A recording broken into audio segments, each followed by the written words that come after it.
This week on Myths and Legends, it's the story of Hans in the Wishing Box from Danish Folklore. And you'll see that no matter how good a deal a mythological creature is making you on a magic box, it's probably not worth your children.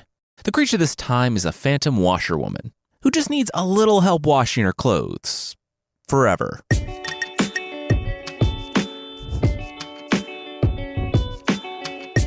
This is Myths and Legends, episode 329, Out of the Box.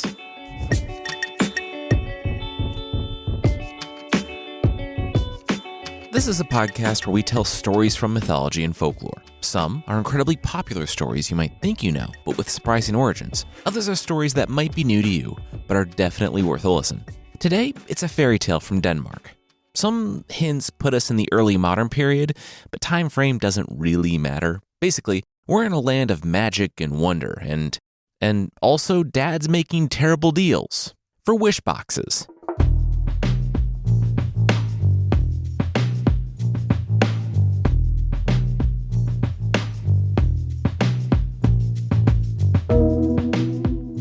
What? Little Hans heard his mother say to his father. Even at 8, he knew where this conversation was going. He got up and walked out the back door. Oh my gosh, I knew you would be mad about this. The door muffled but didn't eliminate the father's voice. You want to trade our daughters for a magical wishing box. What part of you thought I would be okay with that? The wife screamed. Hans's eyes widened. What? You could do that? Trade children for things? Is that something he needed to be worried about? A wishing box, though. Hans could hear his father smile. Whatever you wanted, it would produce. It is not worth our children, the wife pleaded. The husband said it was a fair market trade, and that was kind of the definition of worth for him who made the deal. Look, they needed money, and he will be real. They could have more kids. Wink. She wasn't seeing the upside of this. She said there was no upside. Her daughters would be taken at the age of 3. The farmer clapped. Age of 3. That's right. They had almost 3 years. They had 3 years and all the money in the world to try to figure out how to outsmart the creature coming for their girls. The mother paced back and forth. She couldn't believe this. She didn't agree to this. She would never agree to this. The father said, sorry, but he kind of already did it. Hans heard him pull something from his coat. There was a silence, then a nearly inaudible sobbing. Here, we'll try it out together. All the mythological dwarf said I had to do was tap on the top of the box. Here we go. Hans heard 2 taps, and then the house exploded. A giant shot up and through the thatch of the roof. What are my lord's commands? The father chuckled nervously, looking around at the rubble of their farmhouse. Well, first wish should probably be a new house.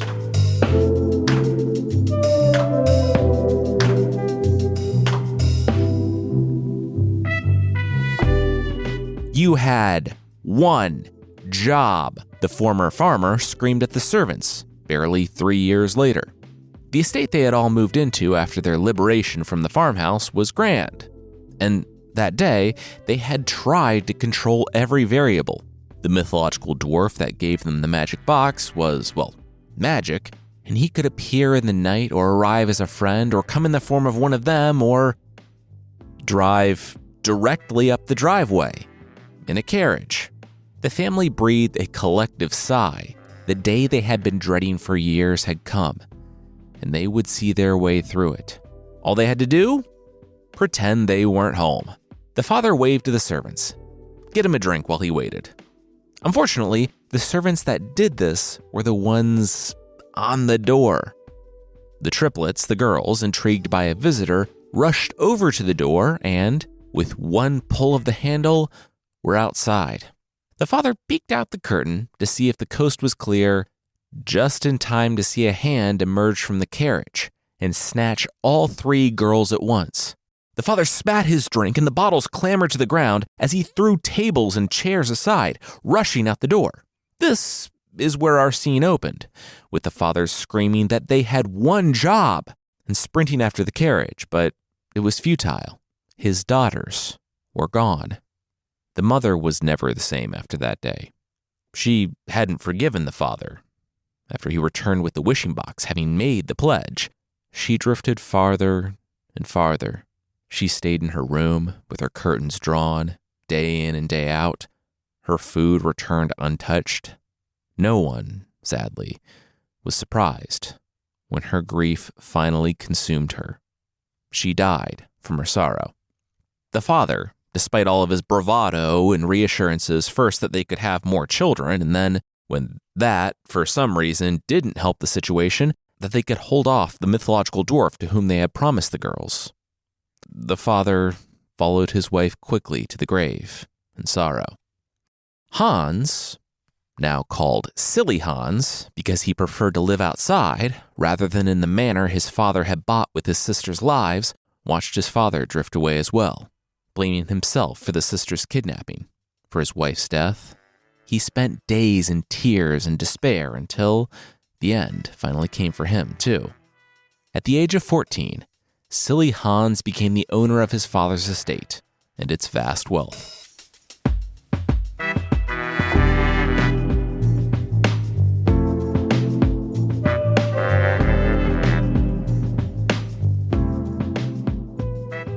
The 16-year-old Hans heard the pounding at the door. It was the bailiff. The bailiff stroked his beard. He didn't enjoy this. Silly Hans had played with his kids a few years back. It wasn't fair what happened. What with the kidnapping and then his parents, his father should have done more than to leave a 14-year-old in charge. And, well, Hans was losing the house. Hans learned that day that, apparently, taxes exist. Also, a lot of people, namely his father's old steward and several of the servants, were not only taking out staggering loans in his name, but actually taking a lot of money out of the house. Hans slept in the courtyard and, frankly, that day, it was a relief to not have that place anymore. The place bought with his sister's freedom, where his parents had died. If they had stayed in their little farmhouse, it probably would have been difficult, but they would have been together. They would have had each other. I'm sorry. I'm here to tell you you own nothing but what you're standing in, the king's bailiff said to him. Hans shrugged and started walking off, but the bailiff caught him with a palm on his chest. Come on, what are you doing? It is Denmark in the fall. The bailiff looked over his shoulder to the men who had already started cataloging the estate's possessions. Take down that he stood in a big fur coat and was holding... The bailiff looked inside and spotted a club, one Hans kept at the ready, in case any burglars came around. A club. The bailiff shook his head and pushed Hans back inside. Go put a coat on. I'm not cold, Hans scoffed. Like every kid you tell to put a coat on. Go put a coat on, the bailiff said. He wasn't asking again. After about 10 minutes of Hans rooting through the rooms of the manor, many of which he never entered, full of riches that cost his family absolutely everything, he found a thick fur coat. He thanked the bailiff with a roll of his eyes and walked off into the forest.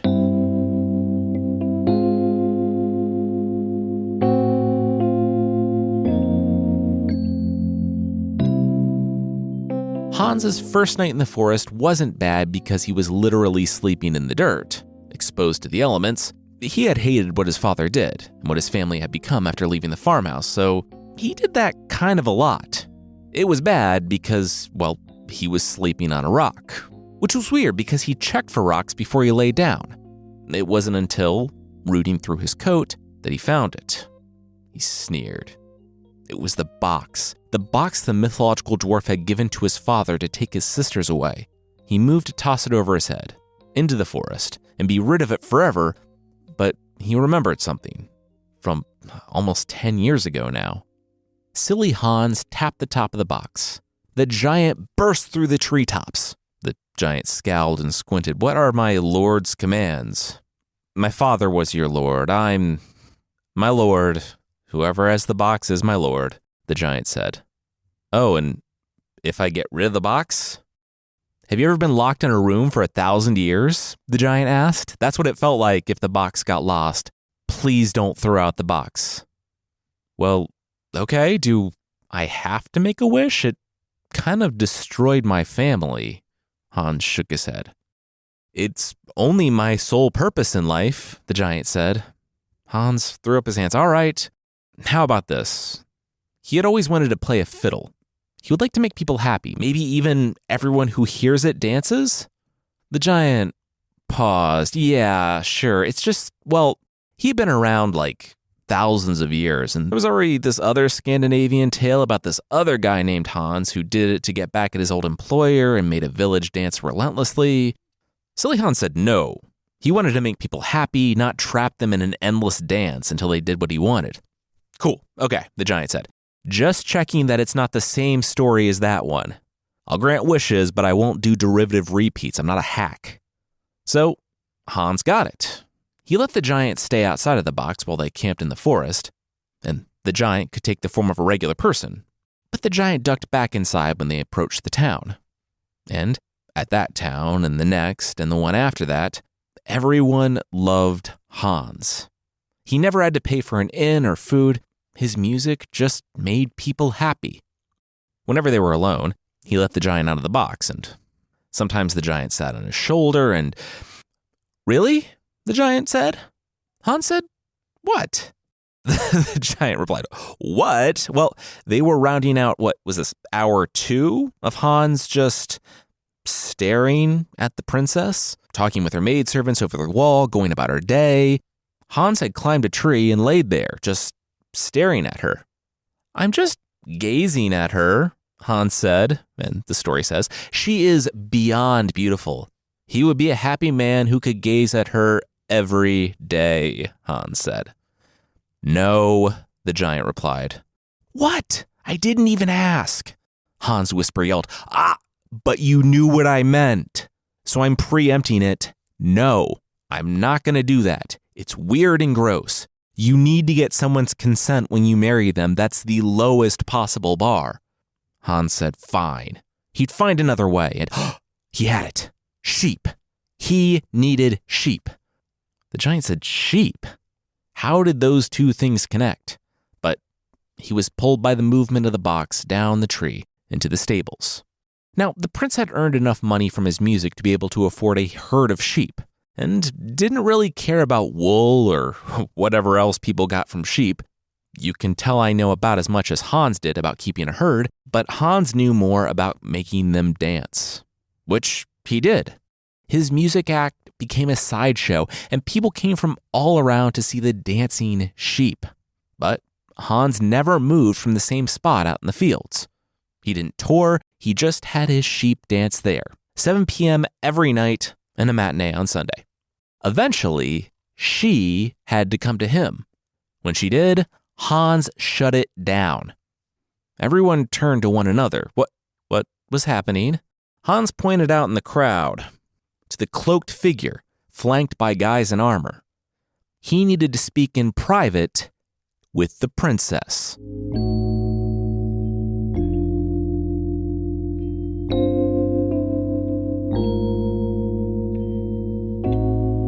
We'll see how dancing sheep can help you get married, but that will be right after this.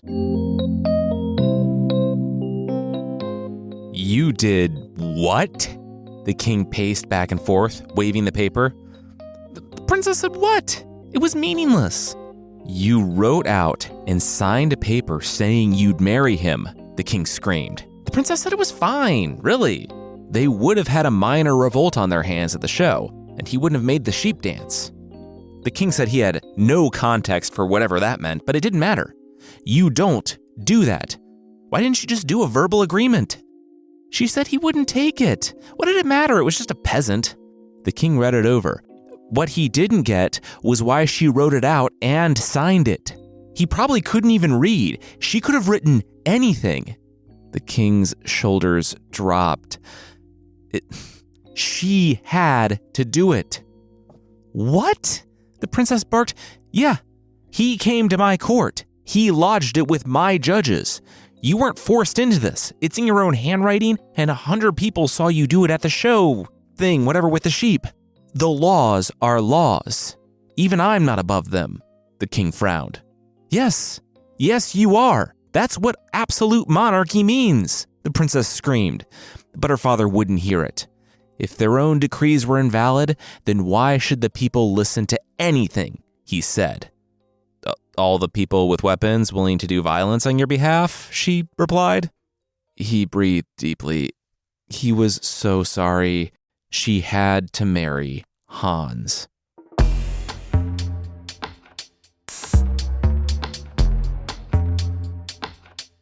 "Oh, so I set this up and I'm not invited to the wedding," the giant said, emerging from the box. "You didn't set it up. You wanted nothing to do with it. Besides, you're going to be working," Hans said, adjusting his suit. It was the big day. "I need a castle. My wife is used to the best. I need a magnificent castle not 2 miles from here. Golden carriage, footmen, a coachman. Has to be better than the king's." And the king's jaw nearly fell off when he saw the carriage. But what? How? The kid was just a peasant, right? He smacked his daughter on the back. All right. Okay. His girl did all right.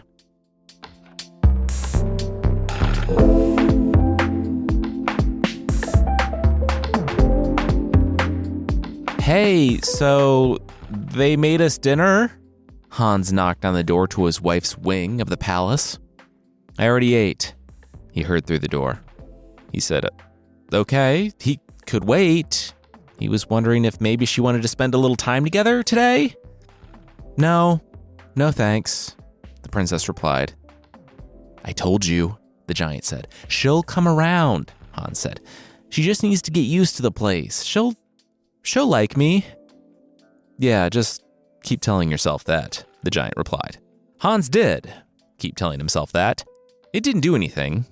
He realized just how bad things had gotten when he had to have the house guard drag his wife kicking and shouting from her quarters for a concert. He thought playing for her would make her smile, but he couldn't even bring himself to do that. He told her if she wanted to go back to her room, he wouldn't blame her. She left immediately without hearing the music, and Hans threw his fiddle against the wall.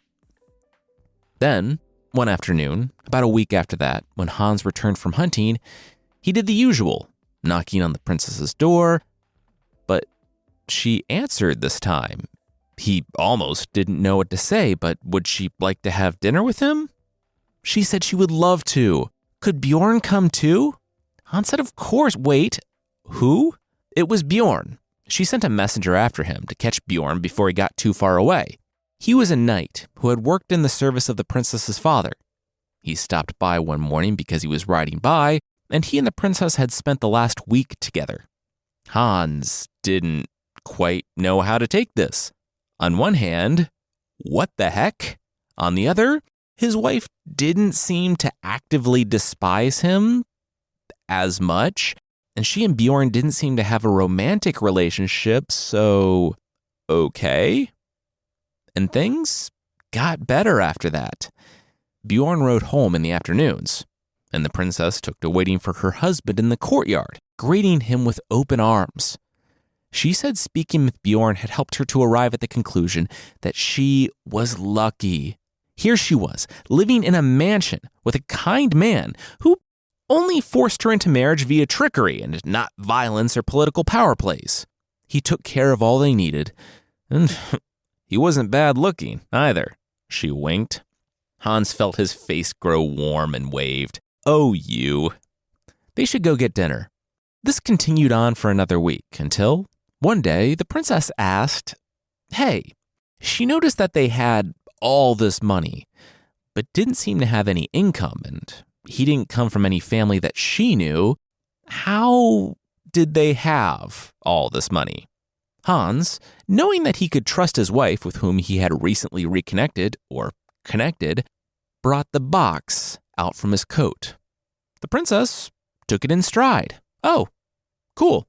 She kissed Hans, and he left that day hunting with the box in his pocket. It was weeks before the princess brought it up again. Hey, she had been thinking, wasn't it kinda dangerous to always keep the box on him? Like, what if he was robbed in the forest? He should leave it in the palace. For safekeeping, of course. Hans thought about it and agreed. Yeah, that sounded reasonable. Sure. He handed the princess the box and left hunting.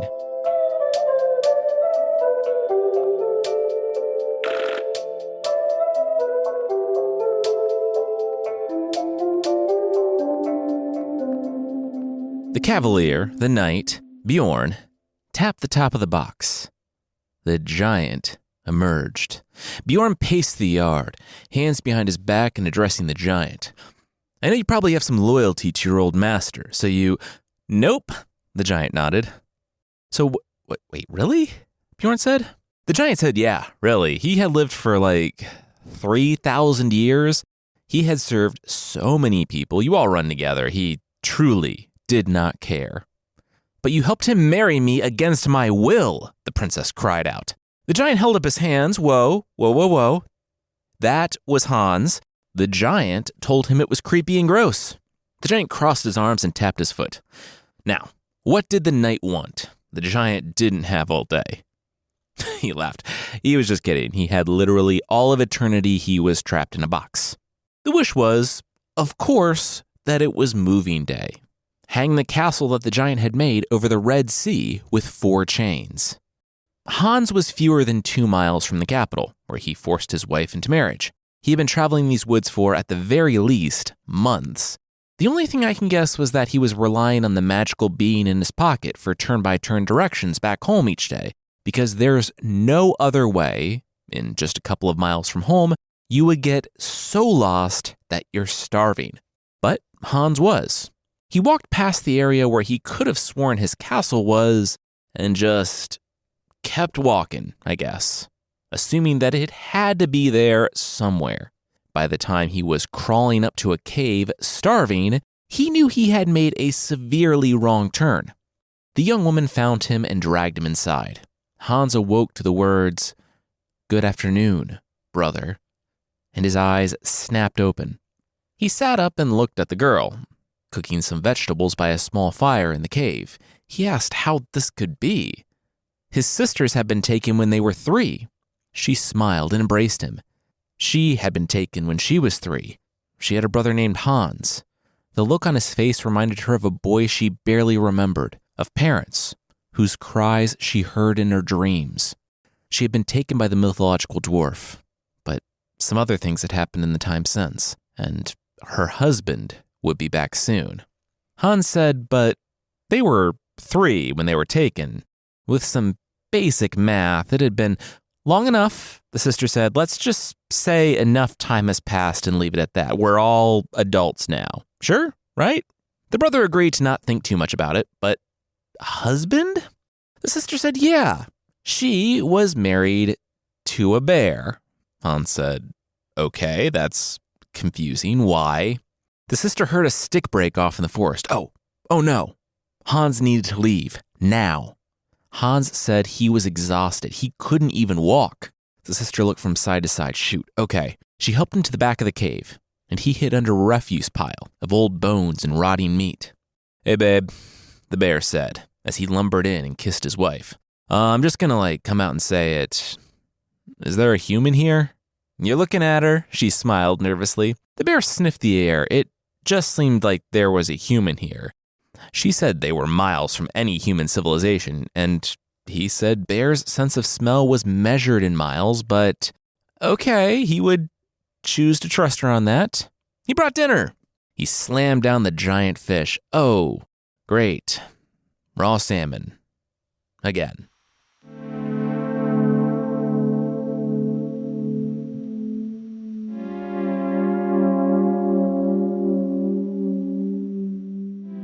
We'll see that Hans is about as good at being sneaky as he is at finding his way in the woods, but that will, once again, be right after this.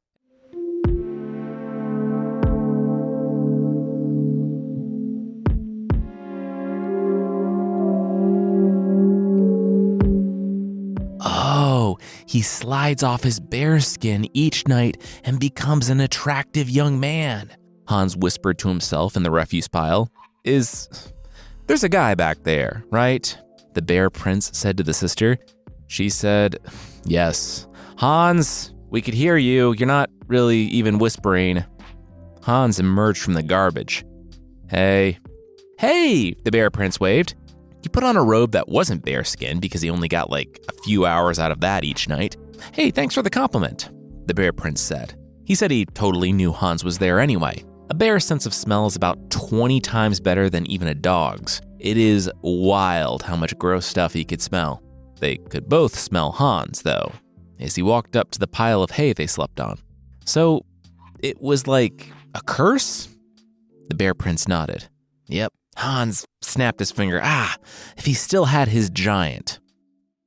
That sounds like a genie, the bear prince and the sister agreed.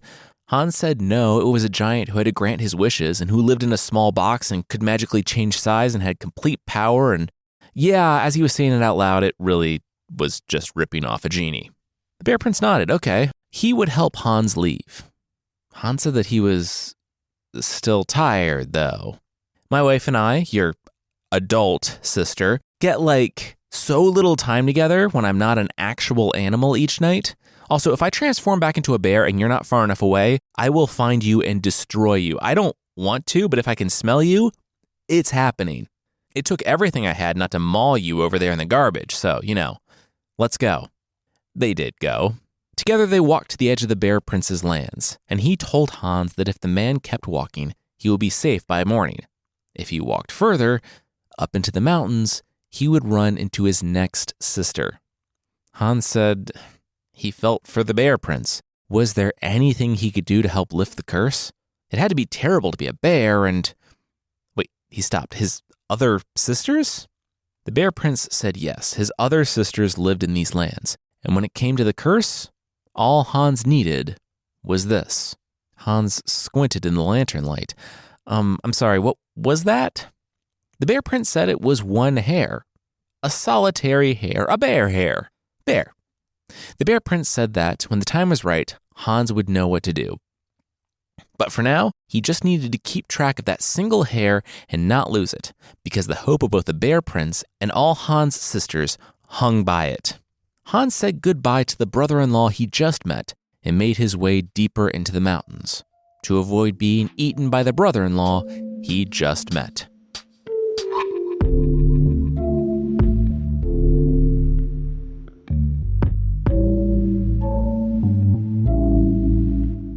Yeah, so I met my other sister and my other brother-in-law. He was an eagle.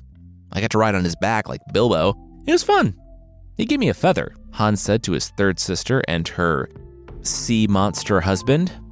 It's been so great of you to help me out here, Hans said. But he really should be getting home. But I thought your home disappeared and your giant was stolen, the sea monster said in his watery Dr. Zoidberg-like speech, and I know I've been doing more voices lately, but I'm not nearly that confident. You're just going to have to imagine it. Hans said yeah. He needed to go find his wife and Bjorn. The sea monster said that while they were on the subject, he did, actually, remember seeing a castle like the one Hans described. It was in the Red Sea, above it. Cut to them in the water below the castle, suspended from the sky with chains. The sea monster winced as he plucked a scale from the back of his neck. He told Hans after everything was settled, he needed to use that to lift the curse. Hans said, yeah, how was he supposed to do that, by the way? The sea monster groaned. He imagined his brothers were relying on him for the big reveal.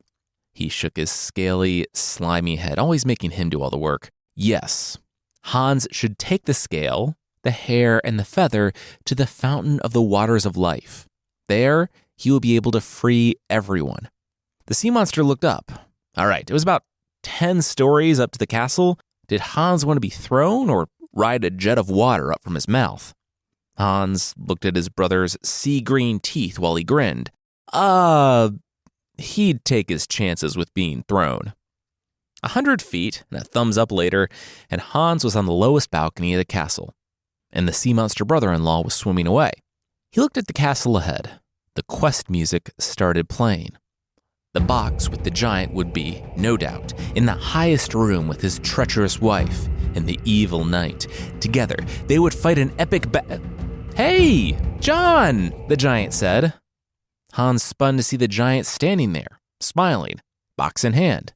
It's Hans? You really don't remember? Hans, John, Ivan, they're all variations of the same name, just stock hero character. The giant nodded. You betrayed me.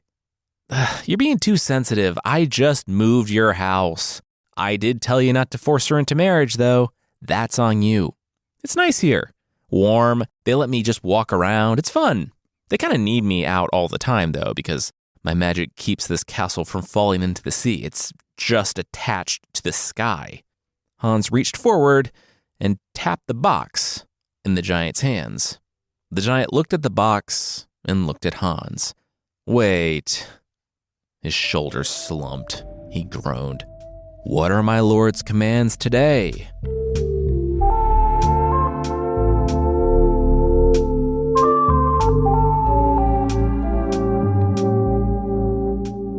Hans's epic revenge was not going well. He locked himself in the bathroom, crying. Hans thought his anger would outweigh his love, but when he saw his wife and the knight in bed, slumbering in each other's arms, he couldn't take it. He ran into the bathroom, slammed the door, and started weeping. Hans? He heard from the outside. No, Hans blurted, occupied. Go get the giant, quick, the woman said on the other side of the door. I'm in here too, hey? He found me on one of my walks, the giant called back. There was silence. Hans, please don't. Please don't make us go back. It's not that I don't love you. Well, no, I don't. I hate you, actually, for forcing me into marriage, but I also know that you deserve more than a wife who hates you, and I deserve more than to be with someone I actively despise. Hans thought about it. She was right. They shouldn't be together. There was only one way out of this. He turned to the giant. He wanted to forget all about her. If he didn't know her, he couldn't love her. And if he didn't love her, he wouldn't hurt like this, and maybe he could move on. The giant bobbed his head back and forth. But you know what? Yeah, that worked. He would wash the man's mind clean of her. It would be a spotless mind. It would just be eternal sunshine after that, wink. Hans said that was a weird way to put that, but okay. He took a deep breath. Princess, I love you, Hans said through the door. I know, she said back. Hans turned to the giant. He was ready. The giant cracked his knuckles. All right, one mind wipe of the last 6 months. Princess and everything associated with her. Hans nodded, and in the millisecond before the giant's finger touched his forehead, his eyes widened. Wait! Hans yawned, and he woke up in his bed. Wow, he felt amazing. It was like he had been asleep for a week. He stretched and rose, walking around the house. Hey, giant, Hans called out, looking for his giant. This is not my beautiful house. I wake up and I ask myself, well, how did I get here? The giant appeared. Oh, yeah, that's right. This was a little after. Hans asked him to make the house. Hans didn't remember? Oh, weird. Hans shrugged. Well, cool. He was going to go off hunting, as he did every day. Things were the same, right? Same as it ever was. The giant smiled. It worked. And it did for 3 years. Hans lived his life just like he had before he met the princess, traveling around hunting and walking the wilds by day and sleeping in the castle at night. Hans kept the box on him, and one day while he was out hunting, he went through his bag. Oh, hey, a letter came from the palace just like 2 miles away. A princess there was getting married to some knight. Hans tore open the letter. Bjorn and her... Wait, why did those names sound so familiar? He gasped. The giant rushed to his side, held out a finger, and touched Hans' forehead. Oh, boop.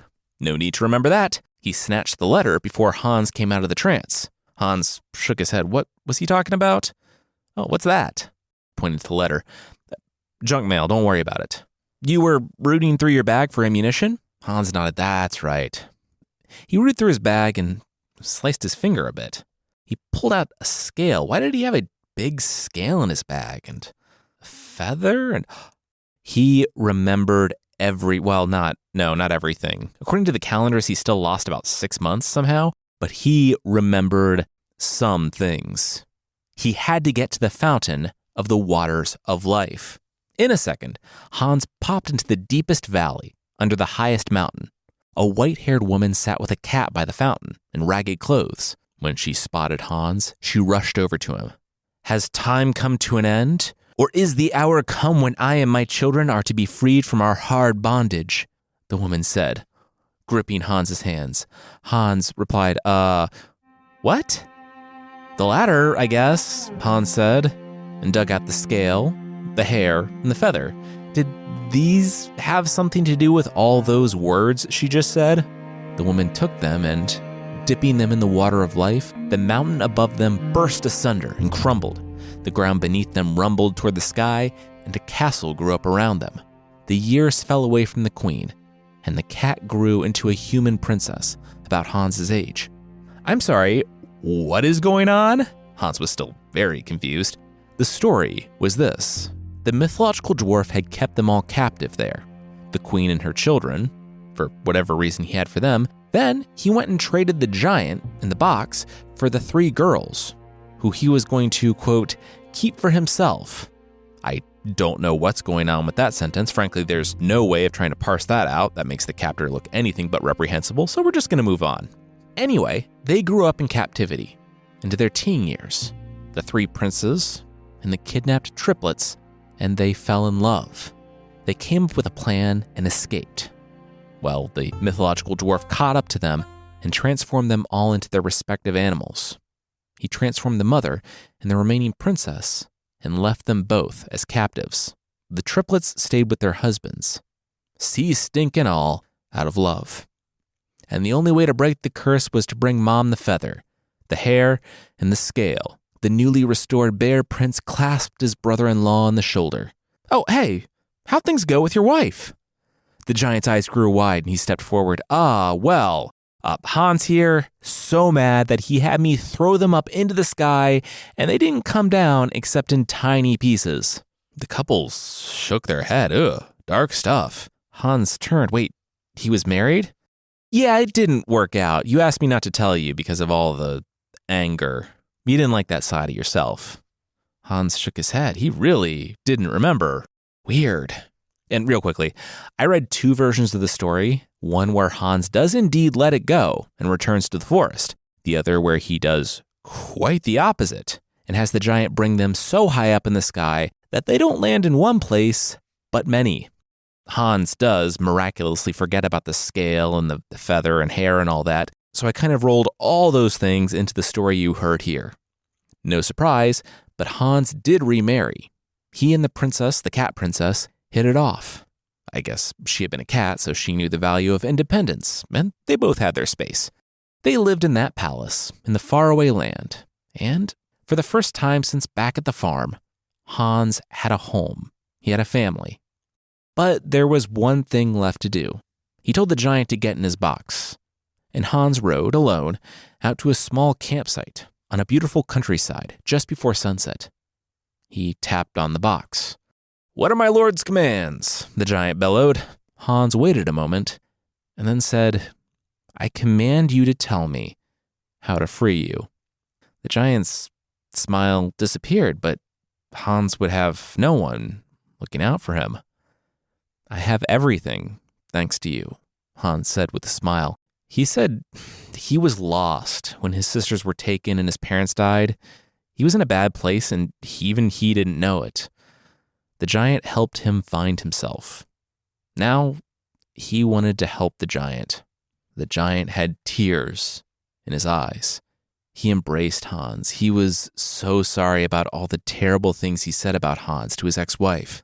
Hans looked up. What? "Oh, boop, nothing," the giant said. Hans shook his head. What was he saying? "Oh yeah, freedom." The giant said it was simple. Take the box and throw it in the fire. Hans didn't know if that meant if the box was destroyed by fire accidentally, that would do anything, or if it had to be a willful act by the master of the box. Regardless, he walked over and placed it on the fire. After he placed it, and the box was beginning to catch, Hans sat back down, and the giant sat next to him. Hans and the giant watched the sunset in silence until the giant took a deep breath. I have been waiting thousands of years for this. You, Hans, are the best master I have ever had, the giant said. Hans smiled. He would be more honored if the giant would call him friend. The giant put an arm around his friend. When the box was ash, the giant stood. He held up his hands, and it looked like he was feeling the wind on his skin for the first time in millennia. He took a deep breath, and he started to dissolve. Hans was alarmed at first, but saw that his friend wasn't. The giant was happy, at peace. The giant turned to dust, swirling on the wind, but Hans knew that somehow, somewhere, the giant wasn't dead, just different, that he had become something more, and that he would always be watching over Hans, the princess, and their children, his friends, for as long as they lived.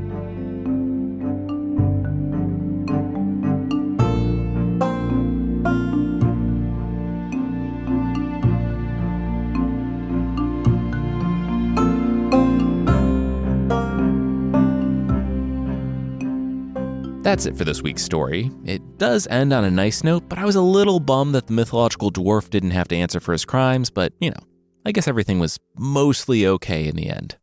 Next week, it's a few stories from Korean folklore. I want to say thanks to everyone who got a membership last week. That was really cool of you. Thank you.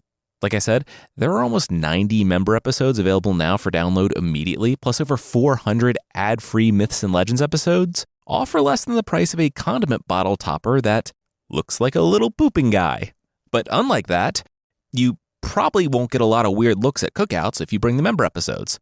Check out mythpodcast.com/membership for more info on the membership.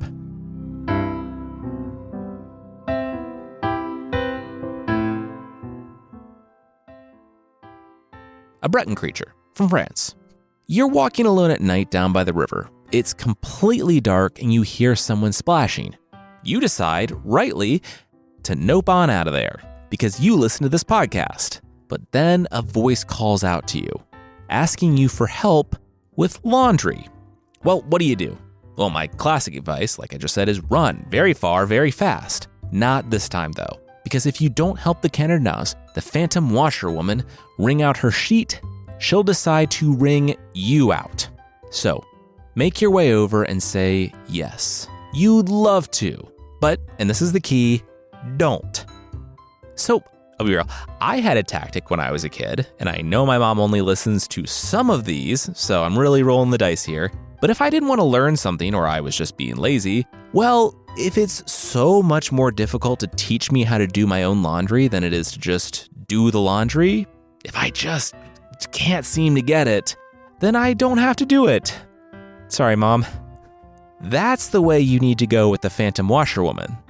According to a book on Celtic folklore published in 1911, linked in the show notes, you need to wring out sheets in the same direction as the washerwoman. You might be thinking, that's not how you wring out sheets, that's just slowly rotating sheets. Well, yes, you be right. Eventually, though, she'll become so exasperated that she just does it all herself because she has a lot to do that night and you clearly aren't getting it. She'll dismiss you and get back to work. If, on the other hand, you are helpful and wring out the sheet, well, your arm and self will go with it, and you won't be the one leaving, but she will. You see, she was cursed to wash clothes for a century, unless she could find a sap to wring out a sheet.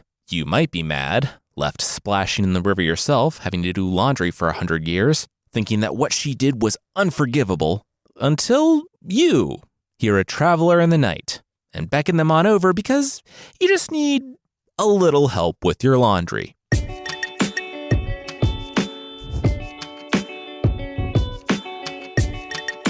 That's it for this time. Myths and Legends is by Jason and Carissa Weiser. Our theme song is by Broke for Free, and the Creature of the Week music is by Steve Combs. There are links to even more of the music we used in the show notes. Thank you so much for listening, and we'll see you next time.